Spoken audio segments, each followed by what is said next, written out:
Parachute Heart, baby. We're going to talk about grief, the 5 stages of grief. You know, I like to have fun on here, and I like to talk about all kinds of stuff. In fact, I'm kind of going through a day trading, kind of renewing my love of day trading, trying to keep my skills sharp. And, you know, this is something that I've always heard about, but I never really took it seriously until I experienced grief, or until I experienced #MRA, or in my case, you know, grief is different from everybody. It's really about loss. I want you to listen to Grace Potter talk about loss. This is such an insightful way of looking at loss. Let me turn it up. Here you go. Grace Potter and the Nocturnals.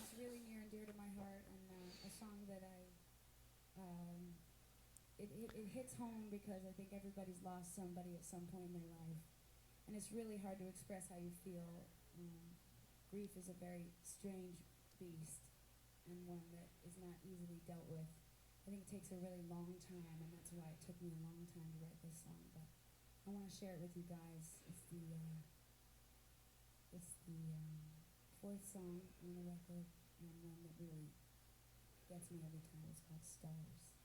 It's called Stars. Now notice what she said about grief, is it takes a long time. We've all gone through it. And so I want this video to be hopefully a guiding post. You know, it's one thing to intellectually understand the 5 stages of grief. So for example, are you experiencing denial, anger, bargaining, depression, acceptance? And sometimes with grief, especially what I'll call major grief, when you really, really go through the dark side of the moon, man, you realize that these are almost comical. These are almost comical. So let me kind of talk a little bit about my own journey with grief, and how do I do this quickly without being too personal, because my real heart is to help other people, and to say, guys, most important, whatever you're going through, the 5 stages of grief, it's really a process, and we have to allow ourselves the process of each of these, and to realize that each process serves a purpose. I mean, there is a place for anger. You know, I remember my situation. I mean, I still get angry about things, and then of course there's depression, and you know, I've probably cried more over this last year, and then you know, losing the business and losing my home. There are days that just I get so frustrated, you know, and so again, without going so far into my own story, and this just being a bleeding heart video, how can I help another person? Well, number one is what Grace Potter says, is that we all go through something. And usually, depending on how long you live, sometimes we go through multiple things. And that it is a process. And then for me, I think I would say I have learned personally that there is no real place for masculine pain like there is feminine pain. There just isn't. Like, you know, when men go through things, we're just given a whole different set of rules. Like, for example, I remember I was talking to a person, and she's like, yeah, you really need to go get a job. And I'm like, would you tell a woman who lost her children to polish up her resume? And you're like, of course not. That would be, and they're like, oh, I so get what you're saying. Or and that's why I think men usually go to addiction, is because we're looking for something to take us out of pain, and that's really what addiction is. And another thing about the hero's journey, and I want you to investigate the hero's journey, because without a positive story, these could become systemic, and especially if you're a man, you could end here. So what do I mean by that? Like, for example, I took a road trip. I did a whole bunch of traveling. I opened myself up to a whole bunch of different types of careers that I never would have allowed myself the privilege of doing that. I taught at UCLA, even did a bit at Comedy Store. And it wasn't like I sort of woke up one day and said, well, I think I'm going to do this. This was grief saying, well, you got to be out of this house because you're losing your house, nigga, so go get in your truck. And then boom, where you want to live? Well, let's choose. And I just said, you know, I want to live in a city that I love, and I want to do what I love.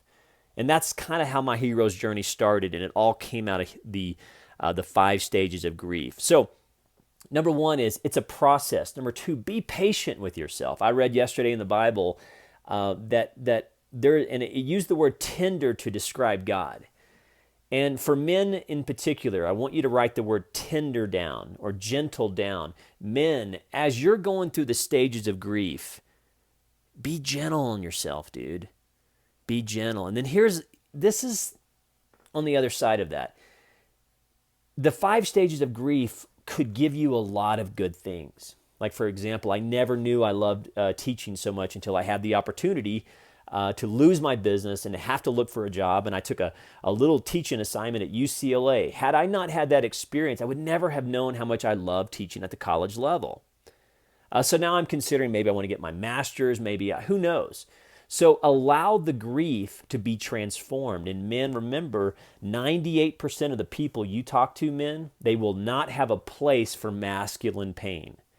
So when you try to share your masculine pain with people, just understand that society says to women, you can have grief. Men, you need to go get a job, or you need to make money.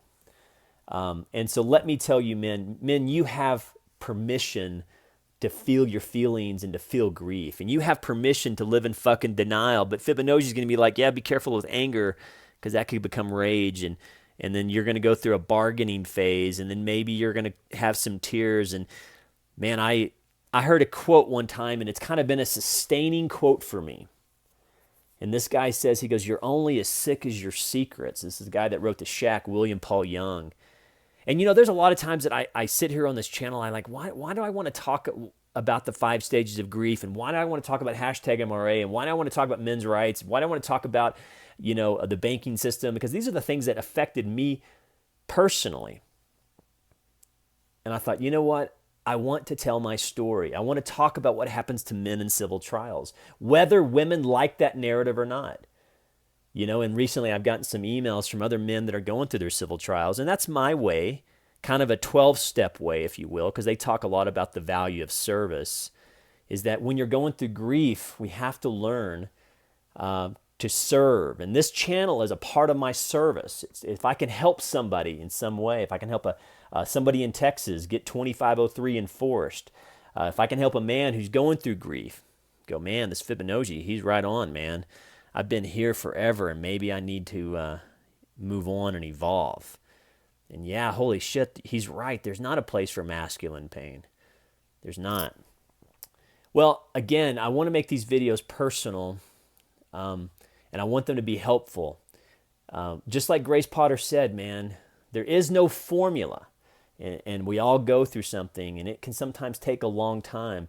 The 12 steps, just reading their literature, talking about service and rigorous honesty. Holy shit. Man, if there's been anything that I have been surprised about through my journey, the hero's journey of grief from Fibonacci's perspective is, man, I thought I was honest earlier, but man, when you go through grief and you lose children through #MRA shit, man, you start seeing the world as it really is. You start going to Narnia. Holy shit, you want to shine up your passport.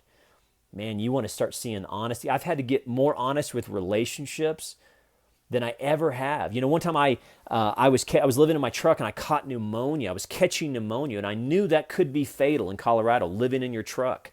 And I was catching pneumonia, and I remember emailing and texting friends, and they're like, "Sorry, dude, we don't give a fuck." And some of these were like really good friends. I remember a college buddy who literally told me, "Sorry, dude, I'm not going to pay for you to have a bath."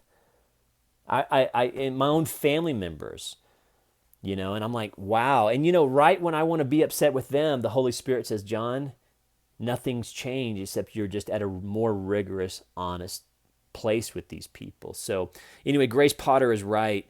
Kind of close out with some music. It is a journey, and it's not an easy journey. You guys be good. Love to hear your thoughts on grief. Americana417 at gmail.com. Follow me at Fibonacci. Remember that quote, everybody you know has a burden that you don't know about, so be kind. Learn how to feel feelings without letting them overtake you. Find service. You guys be good. J-Bug, K-Bug, I love you so much. You're like, who's that? Those are my beautiful children, man. You guys be good. I love you. J-Bug, K-Bug. Man, she's an angel. All right, guys, be good.